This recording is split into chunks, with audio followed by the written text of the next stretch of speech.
Les effets secondaires de la saxagliptine, comme je l'ai dit tout à l'heure, essentiellement les céphalées, les infections des voies aériennes supérieures et puis également les infections urinaires, d'accord? Mais lorsqu'on les a comparés à un groupe contrôle, comme je l'ai dit au début, pratiquement c'est la même chose. Donc ce ne sont pas vraiment des effets secondaires très gênants. Est-ce qu'il y a des effets hépatiques? Est-ce qu'il y a? Non, c'est pas comme pour l'autre inhibiteur de DPP4, il n'y a pas lieu de surveiller les transaminases. Non.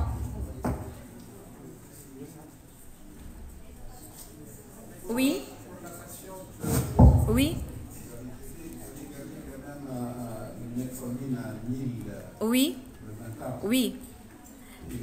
Oui, donc j'ai utilisé le Combiglas parce qu'elle était sous 2000 mg déjà. Et avec le glucor, vous savez que le glucor, ce n'est pas vraiment très efficace, d'accord? Il diminue la glycémie postprandiale et elle avait une hémoglobine augmentée. Je ne pouvais pas diminuer et laisser à un comprimé de Combiglas uniquement. Mais vu que la metformine dans XR... C'est pas la même chose. Une demi-vie longue, oui, et la metformine IR a une demi-vie courte. Mais pour le Combiglas, on peut utiliser jusqu'à 2000 mg par jour. Voilà, donc il n'y a pas de problème en principe. Donc du moment que... C'est la forme galénique. Oui, c'est la forme... Et puis l'observance. Mais on ne dispose pas du 2,5. On va dire à Mahdi de nous apporter les 2,5. Là, on va utiliser 2,5 000 mg le matin, 2,5 000 mg le soir. Ça existe dans les pays, donc, européens, américains. Je ne sais pas ce qu'ils vont l'apporter.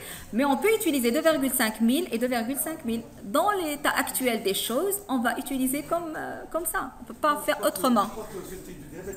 Ancien, je crois. Ça a évolué, donc elle n'est pas naïve.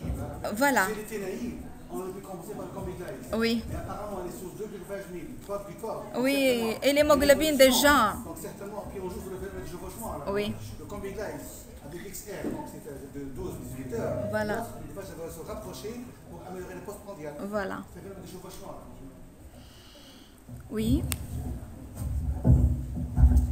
Merci de votre exposé. Bon. Pour les personnes au-delà de 65 ans, oui, j'utilise le glimepiride oui, avec la metformine, qui est bien toléré. Oui. On n'a pratiquement pas d'hypoglycémie. Oui. Il est bien toléré sur le plan rénal, oui, aussi sur le plan digestif. d'accord.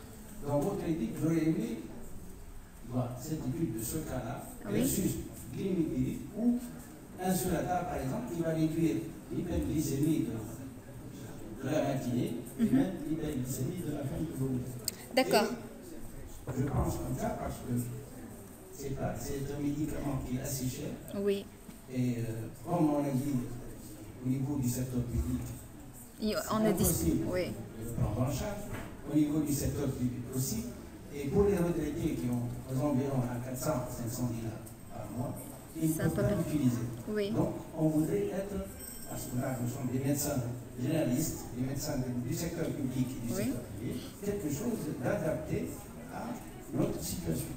D'accord. Donc, concernant la première question pour donc, la comparaison, il y a eu une étude qui a été publiée récemment. Malheureusement, je n'ai pas pu me procurer tout l'article, mais en février 2015, où on a essayé de comparer l'association metformine-saxagliptine, metformine-sulfamide. Le sulfamide était une glimipéride, glibenglamide, glyclaside, donc tous les sulfamides, et un autre groupe, l'insuline. Qu'est-ce qu'on a démontré dans cette étude? On a démontré que l'efficacité était un peu mieux dans le groupe insuline, d'accord? Il y avait moins d'hypoglycémie dans le groupe saxagliptine avec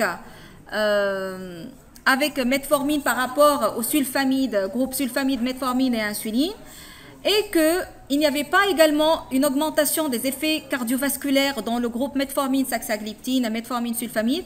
Par contre, il y avait une augmentation des événements cardiovasculaires dans le groupe traité par insuline. D'accord? Donc, pratiquement, c'est la même chose. Le bénéfice des inhibiteurs de la DPP4, c'est qu'ils donnent moins d'effets secondaires, une simplicité d'utilisation. d'accord, moins d'hypoglycémie, moins de prise de poids qui sont très importants pour nos patients diabétiques parce que la prise de poids, c'est un facteur d'insulinorésistance, c'est un facteur qui augmente les complications cardiovasculaires. Et puis également avec la metformine saxagliptine. Donc, comme je l'ai dit, moins d'hypoglycémie, d'accord?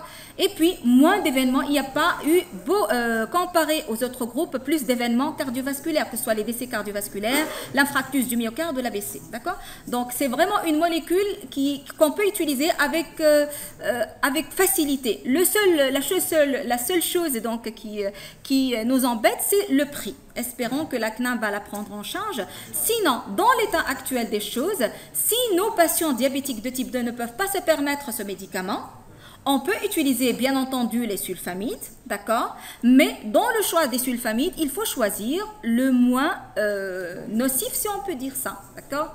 Parce qu'il y a des sulfamides qui sont plus réputés donner de complications et d'événements cardiovasculaires par rapport à d'autres, d'accord? Donc il faut éviter les médicaments qui donnent plus d'effets cardiovasculaires et qui donnent bien entendu moins d'hypoglycémie et moins de prise du poids. Parce qu'avec les sulfamides, vous savez, c'est surtout le risque hypoglycémique qui est très important et le risque donc des événements et le risque donc et la prise du poids, d'accord? Donc on va se suffire des sulfamides hypoglycémiants. Merci, vous connaissez. Juste avant de quitter, le professeur Lara qui veut une seconde. Par parole. C'est juste par rapport à réponse synergie pour tout à l'heure, comme quoi il y a des effets secondaires à l'heptamil. Là déjà sur une étude française qui vous montre parfaitement bien les effets secondaires à l'heptamil. Et déjà, les effets secondaires sont déjà cités, on a pas mal, et ce sont des effets secondaires qui sont fréquents. Là, déjà, l'FDA a émis une remarque sur ça, parce qu'il y a les dyskinésies, il y a l'hallucination, il y a les désordres cognitifs, il y a des hypertonies, il y a l'apraxie, il y a il y a la sensation de froid, la maladie de Parkinson, tout ça est dû à l'heptamil, c'est l'FDA qui l'a dit. Déjà sur le rapport de l'APSAS, vous l'avez déjà ici sur l'évaluateur de l'APSAS, qui a bien cité qu'il ne faut plus penser à ces molécules-là. Et les recommandations qui ne sont que la traduction de tout cela le disent parfaitement bien, vous l'avez ici. L'heptaminol et la yombicine ont une balance bénéfice-risque. Ça veut dire que l'effet bénéfique par rapport au risque qu'ils peuvent donner est pratiquement en leur défaveur. C'est pour cela qu'ils ne sont plus recommandés. Donc il est inutile de donner une molécule qui en fin de compte ne fait rien, même si elle fait un tout petit peu sur le plan placebo, et qu'elle peut donner des effets secondaires. Raison pour laquelle, dans les recommandations, il n'y a plus d'indication de ces molécules-là. Oui. Hein? Pour la qu'on peut éviter la prescription. Le Cambiglize, il est à éviter dès que la clairance est inférieure à 30, du moment que c'est une association metformine avec saxagliptine. Parce que c'est la metformine, d'accord? Mais c'est pas parce que la saxagliptine, d'accord? Avec la saxagliptine, on peut l'utiliser au cours de l'insuffisance rénale, mais en diminuant les doses.